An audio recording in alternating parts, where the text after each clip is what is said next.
एकादशी, कई ऐसे नाम से इस एकादशी को हम जानते हैं। और ये एकादशी व्रत इतना अधिक मतलब सर्वश्रेष्ठ है ना कि आप साल में 24 एकादशी का व्रत नहीं रखते हैं, केवल निर्जला एकादशी का एक व्रत आप रख लेते हैं तो सभी एकादशी का पूर्ण फल आपको मिल जाता है। तो जो भी इच्छुक है, आप लोग ये व्रत कर सकते हैं, पहली बार भी कर सकते हैं और जो करते आ रहे हैं वो भी कर सकते हैं। इस व्रत को आप लोग फलाहारी भी कर सकते हैं, जल ग्रहण करके फल खाकर भी कर सकते हैं, या निर्जला कर सकते हैं। जैसा कि नाम ही है, आप लोग को मालूम है निर्जला एकादशी, तो आप लोग जिस भी विधि से सक्षम है आप ये व्रत कर लीजिएगा। बातों को पहले ध्यान से समझ लीजिएगा। अगला सबसे बड़ा जो डाउट्स है सभी का कि व्रत किस दिन रखना सर्वश्रेष्ठ होगा, तो मैं पहला वीडियो तो ऐसे डाल चुकी हूँ और सभी कुछ बता चुकी हूँ। फिर भी जो पहली बार इस वीडियो को देखेंगे उनके लिए बता दूं कि निर्जला एकादशी का व्रत आप 18 तारीख को ही रखिए तो ज्यादा सर्वश्रेष्ठ रहेगा। ऐसे कुछ स्थानों पर लोग 17 को भी रख रहे हैं, अपने अपने हिसाब से, अपने अपने गांव क्षेत्र के हिसाब से, अपने पुरोहित के कहने के अनुसार। तो कुछ लोग 17 को भी रख रहे हैं और कुछ लोग 18 को भी रख रहे हैं, तो आप देख लीजिएगा। आप 18 को रखे तो मैं तो बता ही चुकी हूँ, बहुत अधिक सर्वश्रेष्ठ होगा। द्वादशी युक्त एकादशी हमें मिल रही है और पारण भी सही समय पर हम कर लेंगे। ठीक है, तो कुछ लोगों ने पूछा है कि दीदी 17 को भी एकादशी तिथि है तो क्या हम बाल धो सकते हैं, मतलब दशमी के नियम विधि क्या कर सकते हैं, जो आप लोगों के प्रश्न है पहले वो ले लेते हैं। तो जी, आप 17 तारीख को बाल वगैरह आप लोग धो सकते हैं। सोमवार पड़ रहा है 17 तारीख को, तो जो लोग मान लीजिए 17 को व्रत रखेंगे वो दशमी तिथि के जो नियम का पालन है वो 16 को करेंगे, संडे को कर लेंगे। और 18 को जो करेंगे वो 17 तारीख को आप सभी दशमी तिथि के नियम विधि का पालन कीजिएगा, कोई दिक्कत नहीं है। ठीक है, ध्यान रखनी है कि स्नान ध्यान करके बाल वगैरह धो लेनी चाहिए, क्योंकि एकादशी के दिन हमें बाल नहीं धोनी चाहिए।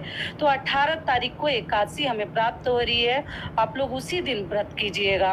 और 17 तारीख को आप लोग स्नान ध्यान करके और शुद्ध सात्विक भोजन आपको करनी है। गैस चूल्हे की सफाई वगैरह अच्छे से कर लीजिए। नॉनवेज वगैरह आप लोग पूछती हैं दीदी उसी चूल्हे पर बनाते हैं तो क्या करें, तो देखिए आप सब व्रत के लिए ना एक मतलब ओवन वाला चूल्हा आपको ले लेनी चाहिए, क्योंकि ना फिर नॉनवेज वाले चूल्हे पर व्रत त्योहार के लिए सभी चीज बनाना सही नहीं रहता, मन में अच्छा नहीं लगता। भगवान जी आपको रोकने डांटने नहीं आएंगे, लेकिन जहाँ दिल में शांति ना हो, सुकून ना हो, जिस चीज को करने से मतलब चिंता आदमी करे, तो ऐसा कार्य हमें करनी ही नहीं चाहिए। तो आप लोग एक चूल्हा भी ले सकते हैं, छोटा सा एक ही बर्नर का ले लीजिए, 2-3 का मत लीजिए। और उस पर आपको बिना लहसुन प्याज वाली सब्जी बनानी है, दाल चावल बनानी है। और आप बता ही चुकी हूँ मसूर की दाल वगैरह नहीं खाते हैं, लहसुन प्याज का त्याग करते हैं। मांसाहार भी उस दिन किसी को नहीं खानी चाहिए, नॉनवेज वगैरह ना खाएं।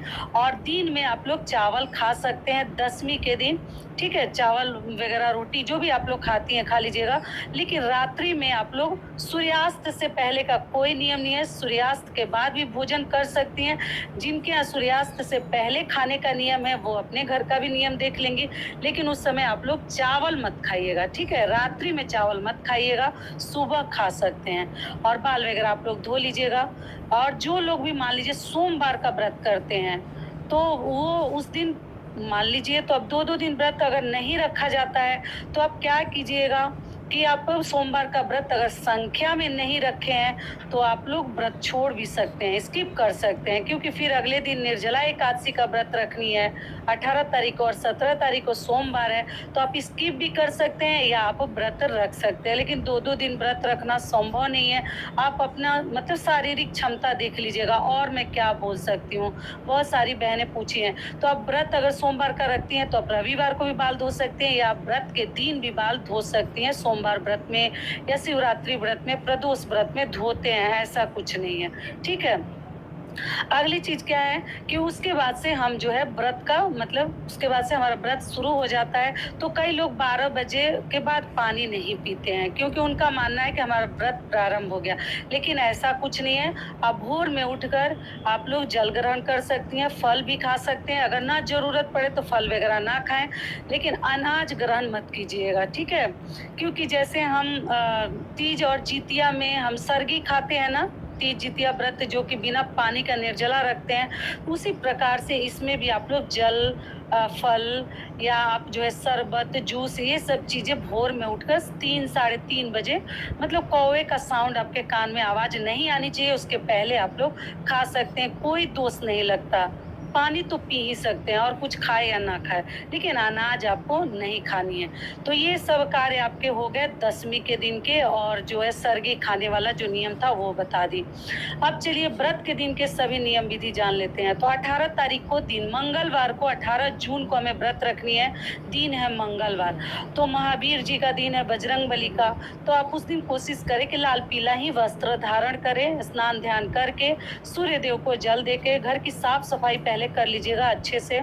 और मेड आती है तो आप लोग देख लीजिएगा, कम से कम पूजा रूम की सफाई कर ले, पोछा ओछा लगा दे, पूरे घर में झाड़ू का नियम भी कर दीजिएगा, गंदा ना रखे। और अपने घर में आप हल्दी मिश्रित जल का छिड़काव भी कर सकते हैं, क्योंकि एकादशी बहुत ही अधिक सर्वश्रेष्ठ एकादशी है। बातों को ध्यान से समझिएगा दोस्तों। और इससे पहले दोस्तों, अगर आपको मेरा वीडियो पसंद आता है तो प्लीज़ आप मेरे चैनल को सब्सक्राइब कर दीजिएगा और छोटी सी एक लाइक कर दीजिएगा, क्योंकि आप एक छोटी सी लाइक से हमें बहुत अधिक हिम्मत और प्रेरणा मिलती है। तो जरूर कीजिएगा, ठीक है। तो ये सभी कार्य हो गया। अगला कार्य आपको क्या करनी है कि उसके बाद से हम विष्णु भगवान की विधिवत पूजा कर लेंगे। आप चौकी लगाकर कलश रख कर भी कर सकते हैं, या अपने मंदिर में भी विधि विधान से आप लोग कलश लगाकर पूजा कर सकते हैं। इस एकादशी में कलश रख कर पूजा करें तो और भी बेहतर है। बाकी आप लोगों की इच्छा है, जिस भी विधि से चाहें आप लोग कर सकते हैं। पीली चीजों का अधिकतर हमें प्रयोग करनी है। और आप लोग जब पूजा करना प्रारंभ करती हैं तो आप लोग एक जो है अखंड दीपक जरूर प्रज्वलित कर लीजिए, क्योंकि ऐसे सब व्रतों में अखंड दीपक प्रज्वलित करना हमारे लिए बहुत ही अच्छा होता है।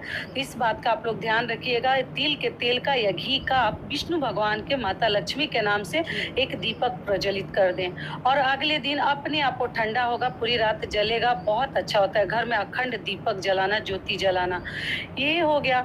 उसके बाद से हम भगवान की पूजा करेंगे। ओम नमो भगवते वासुदेवाय मंत्र का जाप जितना हो सके आप लोग कर सकते हैं।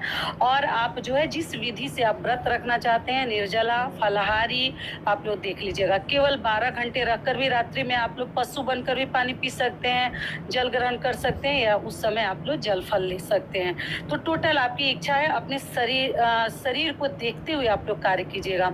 अगला आप लोगों का प्रश्न है, व्रत छूट गया है तो क्या उठा सकते हैं? तो जी उठा सकते हैं, बता ही चुकी हूँ, और पहली बार भी ये व्रत आप लोग उठा सकते हैं। और अगला नियम क्या है कि तुलसी जी की पूजा आप लोग उस दिन मतलब जल वगैरह ना डालें, एकादशी के दिन ना डालें।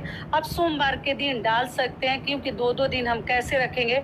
तो जो लोग भी जिस दिन एकादशी का व्रत रखे हैं, 17 या 18, आप लोग देख लीजिएगा, उस दिन तुलसी जी में जल ना डालें, उसके आगे पीछे आप लोग डाल सकते हैं। और तुलसी पत्र विष्णु भगवान के भोग में एकदम अनिवार्य है, सभी को मालूम है। तो एक दिन पहले ही आप लोग तोड़कर रख लीजिए, क्योंकि एकादशी के दिन हम तुलसी जी को तोड़ते भी नहीं है, और साथ में मंगलवार है, तो मंगलवार के दिन तुलसी जी को तोड़ना महापाप है। तो ये चीज आप लोग ध्यान रखिएगा। दशमी के दिन ही तोड़ कर रख लीजिएगा, या सूखा पत्ता रखिए वो भी रख सकते हैं। चलिए उसी दिन हमें दान करनी है। तो इतना कठिन जब आप व्रत रखे हैं तो आपको दान अनिवार्य है। दान में आप क्या कर सकते हैं? तो देखिए, दान में आप जल का भी दान कर सकते हैं, घड़े में भरकर, चीनी का मतलब शक्कर का, गुड़ का, और सुहाग की चीज़ों का भी आप दान कीजिए। जो भी महिलाएं हैं, सुहाग की चीज़ों का आपको दान करनी चाहिए।